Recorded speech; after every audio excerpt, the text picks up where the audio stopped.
Welcome to Survivors. My name is James Fuentes, and I've been on this discussion talking about spirituality for over 24 years now, and I have learned many things that I have tried to apply to my life and, of course, share with others where I think it can be useful for humanity and society overall.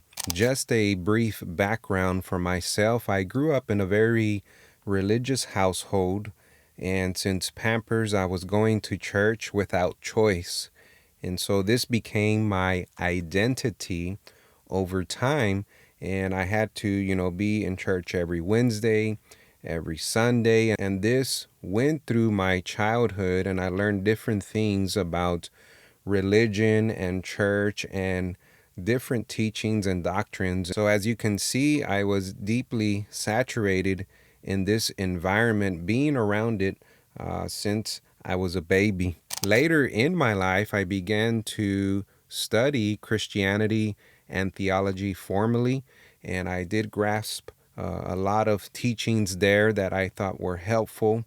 And so, what I'm trying to say here is that I'm taking my experience and I was able to develop a framework, and that's what I would like to share with you in this video, a framework that would help us transform from a stage of our life that we are in to a transformation we are trying to achieve. Now, this is just a general framework, but it can be used for a lot of things in our health, in our relationships, for us personally. So keep this in mind. It can be very useful if we apply this framework. And so the framework is called the Spirit Program, and we're going to go through each letter through the word Spirit. And you will see that this is going to be a foundation that will be very helpful to achieve something in your life in this moment. So the first step in this framework is the letter S that will stand for surrender. And what we want to do, one of the first steps, is that we do not fight the situation. We want to express a level of humility or humbleness. We set aside the mind, the ego, that wants to always be superior and right. It's the one that's always nagging at us. You should do this. You should tell that person this, and so on. It's the one that wants to pull you out of consciousness and doing what is right and good. And so when we implement step one, surrendering to the situation, it sets us up to not fight the situation or make it worse, because when we throw more coals into the fire, you know what happens. And so spiritually surrendering, it's not being taken advantage of, and we are not doormats where people can just walk all over us, and that's not what we want to establish here. What we want to establish is that we first embrace and accept that situation. This is happening right now in my life. This is the struggle or the challenge that I am facing, and I'm going to embrace it and turn it into a positive. So, step one, spiritually surrender. The second step in this framework that I have developed over the years and have put together is to live in the present moment. And you remember the old saying that the enemy, and that could be the enemy within or something in our external environment, the enemy comes to kill and to destroy and to make us unhappy and miserable. But the contrast to this, in the old saying, it says, "But I have come to give you life, but not just life, life more abundantly." So you see the two different things here. If we become our worst enemy, in most cases we do, we have that voice talking to us, that negative voice and limiting beliefs. This is going to make us unhappy and miserable eventually if we continue to let that take the lead. But what we want to do is just live life, but live life abundantly. In other words, be thankful for every little situation in your life, whether small, medium, or big, it does not matter. Expressing gratitude puts you in a better mindset to be able to achieve the transformation that you are trying to achieve. So, living in the present moment, it's not thinking too much about the past, it's not thinking too much about the future.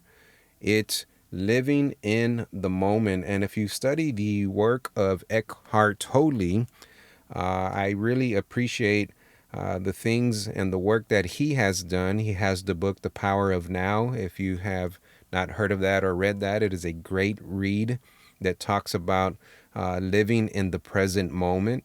And I highly recommend to look at his work because he puts beautifully how the power of now and present is all that we need and all that we should practice. Because again, if we are thinking too much about the past and thinking too much about the future, what is the enemy going to do?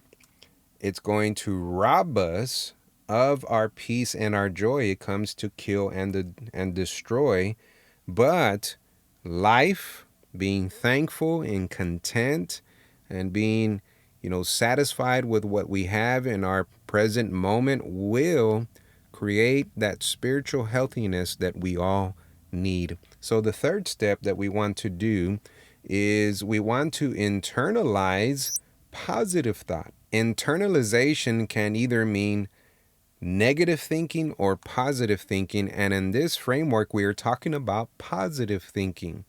In other words, we set aside those limiting beliefs, like the voice that we were talking about earlier, that's always nagging at us and saying that we are not good enough and that you cannot do this or teach this or practice that or the other. That is negative internalization. If someone makes a comment to us, whether on social media or in person, we begin to internalize that as true, and it starts to shape our mind and our identity, and we think that we are that. But in contrast to this, we are not. And so we have to be careful with this. So the third step is to simply internalize that you can transform. And so keep this in mind. And so when we surrender, we live in the present moment, we internalize and believe that we can, this now sets us up for the fourth step, which is to renew our mind. And the way that we are transformed is by renewing the mind. I always like to give the example of the car that parks on the grass and the tires make an imprint on the grass, and over time it's just going in the same spot and it leaves an impression. It's the same way in the brain. When we travel down a certain path or a decision that we make, maybe a bad habit, maybe eating too much sweets or maybe too much alcohol or smoking, we've trained our brain physically that every time that trigger comes up, we take that same path. It's just like the car making those impressions on the grass, but in this case, it's happening in our brain physically, not just mentally, so that when you make that decision, it travels down that path in the brain in a physical sense. So let's make sure that we understand this, because when you are trying to break a bad habit, it's going to be very important to know what we are doing in the physical brain when we are making those decisions over and over and over. So renewing the mind, this is how we renew the mind. What we need to do is just replace that habit with a good habit, and it starts to replace that way of thinking and that mentality, and that bad habit eventually will dissolve because the good is overcoming the bad. Now, of course, this takes us into the next step, which is the fifth step, and that is that we must practice. And the I stands for implementation or taking action, because when we think about the word wisdom, It comes from the ancient text as well, comes from ancient history, where boats would come in and ropes would guide that large vessel in, and those ropes represented wisdom.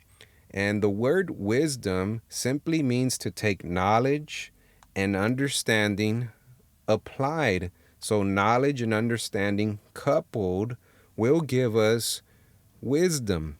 And so, it cannot just be, watching videos like this, which are helpful, or just hearing podcasts every day, or watching our favorite channel or YouTuber and not applying nothing, then we will get nowhere. So remember that wisdom is taking the best course of action in any given situation. And when we are trying to transform, it really comes down to just taking action, just implementing, the game plan or the goal instead of just filling up our knowledge bank and letting it sit there.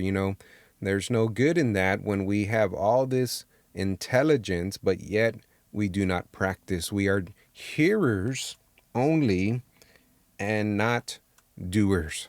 And that is another ancient letter that you might be familiar with. So now that we have spiritually surrendered, we are living in the present moment, enjoying life, expressing gratitude, giving thanks every day.